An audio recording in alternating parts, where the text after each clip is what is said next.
Hey there, everybody. Tom Funk here with Tom's Trail Tales and the Michigan Trails Report for the week of November 4th, 2022. How's everybody doing today? Been out doing any hiking? Weather's been great. There's, some great opportunities out there, and the fall season is lingering, so take advantage of this weather. Get out and do some hiking. Again, I'm your host, Tom Funk. I'm the author of 50 Hikes in Michigan's Upper Peninsula and 50 Hikes on the North Country Trail. This podcast is brought to you by Gateway to Pictured Rocks Lodging in Germfask, Michigan, in the middle of nowhere and everywhere at the same time. Consider them for your base camp for your next Upper Peninsula adventure. Centrally located between Escanaba, Marquette, the Sioux, and St. Ignace, they are less than an hour from both ends of Pictured Rocks. Check them out at the VRBO website and write this down on the dust in your dashboard. It's vrbo.com/980761. And remember, this will be in my Substack, so if you missed something, head on over to my Substack and you can look up this information. And again, the music is provided by Adam Main, my friend out of Kalamazoo, the musician. Thank you, Adam, so much for providing this wonderful acoustic music. All right. So you may have remembered, if you were here in the last podcast, that we had taken a pretty big pause. And we're back. And I have like 30 different topics I can talk about. And I rotate in some every week. And there's some that are always going to be part of the podcast. And if you remember from, way back when, the most popular part of the podcast was the Trails Report, which will be at the end of the podcast. So keep that in mind. All right, are you ready? Let's get this thing started. All right, the hike of the week. A state park you should visit. The Leelanau State Park is the little finger of Michigan. So if you hold up your right hand and you flip it over and you got the thumb over to your right, and you got the little pinky finger. If you touch the top of the little pinky finger and put a little diamond ring on there, that's kind of like the Leelanau State Park. Right at the very tip is this 1,300-acre park with 8.5 miles of trails. And it's important to note with this, that wasn't a beer can, by the way, that was a can of tea. So important to note with Leelanau State Park, it has some wonderful beaches. The thing is, dogs are not allowed on them, so please keep that in mind. This place has 2 units. The tip of the peninsula has a lighthouse and campground, and the other unit is where the majority of the park is, has the 8.5 miles of hiking trails, and it's along Cathead Bay, and has a lake called Mud Lake on it. So it is a really cool hike. I've been there, love it there. One of my favorite places in the state of Michigan. The campsites are literally on the beach, cobblestone beach. I remember I camped there once. I unzipped my tent, I looked out, and there were loons. I don't know, 50 feet from me maybe. And it's just an incredible park. So you got to check out Leelanau State Park. All right, let's see. Hey, hiker trash. We mentioned Joan Young last week on her quest for hiking the entire North Country Trail. She started last fall. She is still in Wisconsin, but by this time next week, Joan will have made some significant progress, and she will be in the Upper Peninsula, barring some injury or something. So, keep that in mind. She is blogging pretty much every day, and it's myqualityday.blogspot.com. She also posts on a lot of the North Country Trail Facebook pages, and very soon, when she hits Michigan, you'll be seeing her posts on the Michigan Hiking and Backpacking page and the Hiking Michigan Upper Peninsula page. So, she is one heck of a person, and go Joan.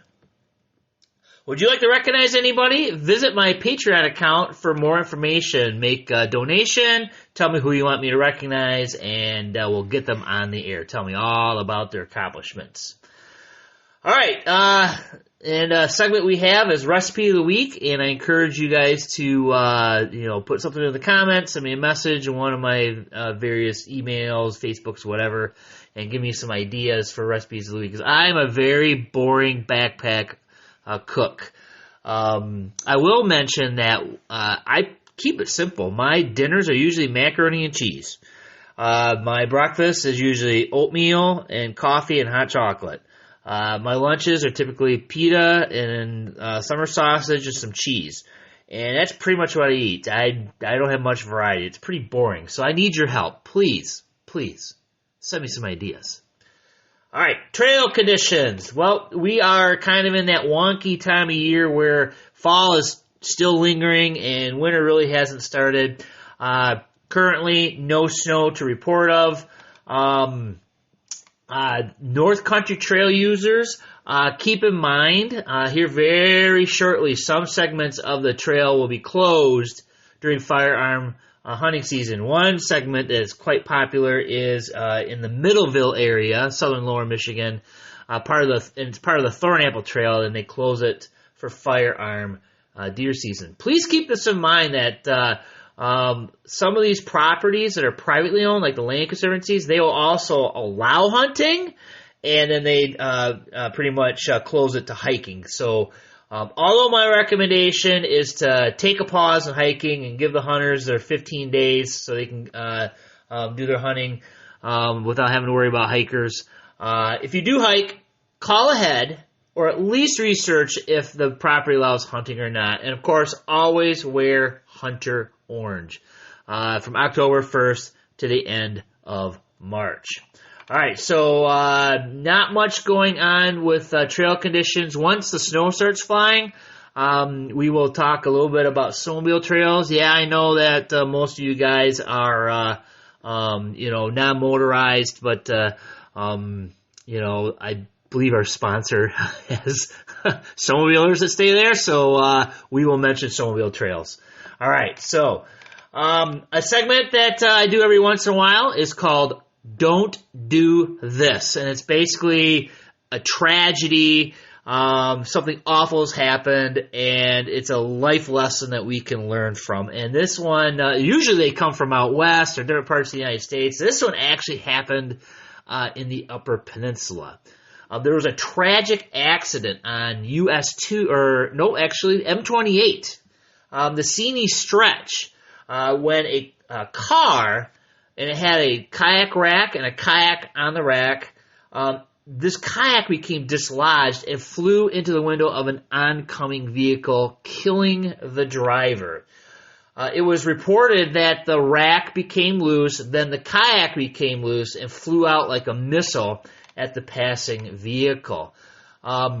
This kayak did not have a bow or stern strap on it. And what's that? Well, a lot of people, they'll lash the kayak down or the canoe down around the middle, and that's it. Well, if that kayak goes forward suddenly or backward suddenly, it'll slip right out of those straps. So having a rope attached to the bow or the stern will at least keep it near the vehicle. Thing is, I'm constantly mocked for putting a bow or a stern, actually both bow and stern straps on my kayaks and canoes when I travel. If the driver of the offending vehicle had these employed, probably the worst thing could have happened is that he would have to buy a new kayak. So the bow and stern strap keep it from flying like a missile. It's not guaranteed by any means, but please, if you're traveling with a canoe or kayak on the roof of your vehicle, strap it down. These things are like $10. It ain't going to kill you. It takes 2 minutes to strap a bow and stern down. So please take that precaution, and hopefully we can avoid an accident like that in the future. Speaking of bow and stern lines, I use Malone racks and accessories. This is not an advertisement. They didn't pay me to say this, but Malone is awesome. Malone. You're like, huh? Never heard of it. Well, I love Malone because they're designed to be interchangeable between different makes and models of vehicles. Plus, they're about 10% of the cost of Yakima and Thule. So if you want to play Keep Up with the Joneses, well, by all means, it's your money. A lot of times these Thules and Yakimas, oops, sorry, I didn't cough when I say that, they're not interchangeable between vehicles. And when I was running my outfitting company, we would just move these racks between vehicles. They were awesome. I'm telling you as a former outfitter, these Malones served me quite well. And if anybody knows anybody that works for Malone, tell them to go to my Patreon and maybe I'll make them a sponsor in a future podcast. All right, skills test. Well, we might as well keep the topic going on watercraft. Have you ever taken an American Canoe Association skills course? They exist for recreational kayaks, and they also ocean kayaks and canoes. So these classes are out there. So if you ever see the opportunity to take a course, I highly recommend them. I will never forget my kayak course. The instructor put me in a 9-foot-long Dagger, which is a very tight-fitting kayak, mind you. The lip came right up to my svelte body, and so I'm in there. I'm in this thing tight, right? And so he asked me if I had any concerns, and I commented, if I flip over, I'm never getting out of this thing. I'm going to die. So what does he do? Yeah, he flips me over. And I came right out of the thing. And upon coming up to the surface, he says something to the effect of, well, any more concerns? And I'm like, you know what? Water, it's a great lubricant. So he has me get back in the kayak. And what's he do? He does it 6 more times to the point where I was very comfortable with being flipped upside down and doing what is known as a wet exit. So they teach you how to do wet exits. They teach you how to enter the kayak from when you're out in the middle of the water, how to get in and out properly, and all these cool strokes and paddles. So my instructor was Scott Fraser. He is an awesome dude. I think he's somewhere between New York and Georgia right now, and he's a professional kayak instructor. So thanks, Scott, for teaching me how to use a kayak properly. Okay, on my YouTube channel, I posted a web tutorial on poison ivy, poison sumac, and poison oak. And I put them out there on the various Facebook pages, Michigan Hiking and Backpacking, West Michigan Hiking and Backpacking, Hiking Michigan's Upper Peninsula, and Northern Michigan Hiking and Backpacking. Some new pages and podcasts and blogs out there. A gentleman out there by name of John Bailey. He has a Facebook page called Michigan Hikers. He has a blog called Michigan Trailways, and he's got this cool little podcast, Michigan Pathways, on Spotify. So he's just getting underway. Hop on over, check him out. And on his most recent podcast, he gives some cool ideas on hiking in the fall. So, let's give each other some love out there. Check out these various pages and podcasts, and let's support each other in the hiking community. Trail calendar. Michigan Hiking and Backpacking Group Hike, led by Bunny McMuffin. It's going to be on November 13th at the Pontiac Lake Equestrian Trailhead. You have to go to the Michigan Hiking and Backpacking Group page to register. Check out the time. I believe it's 11 a.m. And she's a wonderful guide. She has been leading these for several years now. Northern Michigan Hiking and Backpacking Kayaking on Saturday, November 12th through the 14th. There is a high country pathway backpacking trip. All right, that sounds pretty cool. Also on the same page, Friday, December 2nd through the 6th, there is a 4-day Pigeon River Country State Forest winter camp. So check those out. Also, check out these Facebook pages for their events. If you have an event, if you want to lead a hike, I think these groups pretty much will let you do it. Just put the information in there and actually show up and do the hike. All right, so let's see. Hot topic. Hot topic is kind of an editorial sometimes. This is, where I pontificate about some issue. What I'm going to pontificate about today is I did a program back in 2017 for the Quiet Water Symposium, and it was entitled Michigan Endangered Trails. And what I did is presented a bunch of trails that I considered endangered or threatened, or there was a special concern about it based on use or, things that were going wrong or whatever. And so I did this program for them, and then I just did an update, and I posted that program on my YouTube channel. So check that out. For example, I had Porcupine Mountains as an endangered trail, and that's because it was pretty chaotic in there. There was a lot of people squatting in the woods, overcrowded campsites. The state of Michigan went to a permit system where you had to do it in advance and online. They limited one group per campsite and maximum of 6 people.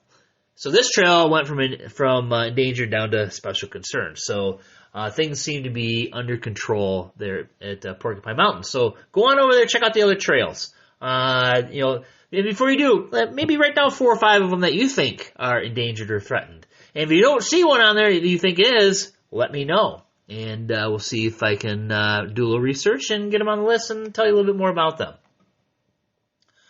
All right. Let's see, where's Adam there? Here we go. Yeah, when you hear the music again, it means the trail report's coming up. Or excuse me, the permit report. The permit report is coming up. So, permit report. I should get a sponsor just for this segment of the show. That'd be kind of cool. What's this can of tea over here? Yeah, brought to you by, say Lipton tea or something like that. That'd be kind of nice. But anyways, let's move on. Permit report. Pictured Rocks Reservation System opens January 1st for the 2023 season. Grand Island Reservations opens November 26th.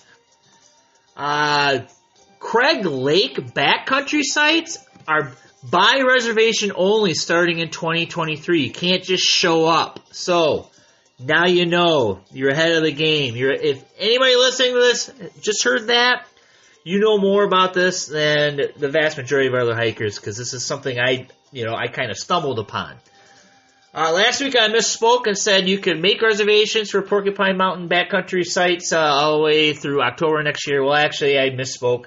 You can only make reservations for state park stuff up to 6 months in advance. So right now through April. And I don't even think you can make a reservation on the system through April because they're under 6 feet of snow.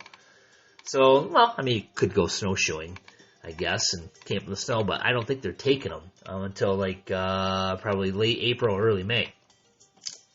And keep in mind, Tequamatum Falls State Park backcountry cannot be made online, but in person. But rumor is, again, you can call ahead, make arrangements.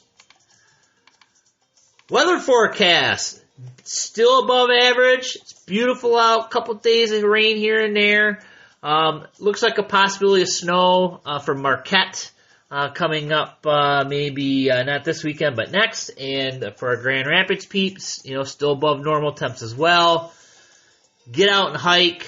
There's still a lot to see. It's beautiful out. The beautiful thing about hiking in the fall after the leaves fall is you can see through the forest. And it's easy to walk through the forest. And that's kind of one of the reasons, after the leaves fall, but before the snow flies, you can see through the woods. And as a wildlife biologist, when I'd go visit my properties I was managing, man, I'm telling you what, middle of winter when everything was frozen, and between leaf off and hunting season were the 2 best times of year to go exploring because I could see very well through these habitats. All right, big announcement. I will be home in December, and I am looking possibly to do a group hike and a presentation, so stay tuned. I hope to have that all figured out by next week. So, I'm excited to come home, and I'm looking forward to seeing a lot of you. And if maybe you're holding on to an unsigned copy of one of my books, Be a great time to come visit and get me to sign it. All right, thanks again to our sponsor, Gateway to Pictured Rocks up in Germfast. And again, if you're interested in sponsoring a show, check out my Patreon account. The Tom's Trail Tales. Check it out. And we'll see if we can get you to support what's going on. And I always like to end the show with a quote.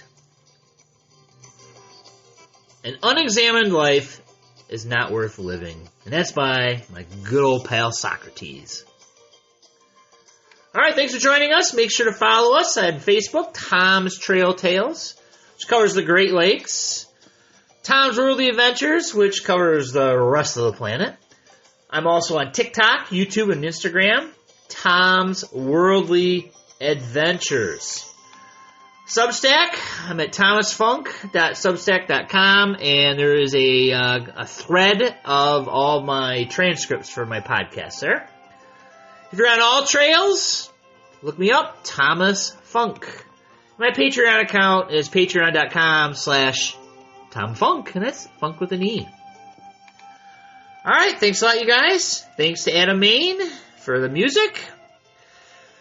Send me a message, send me a question. Be happy to answer it for you at any of my social media. Thanks again for joining me. This is Tom Funk, and we'll see you out on the trail.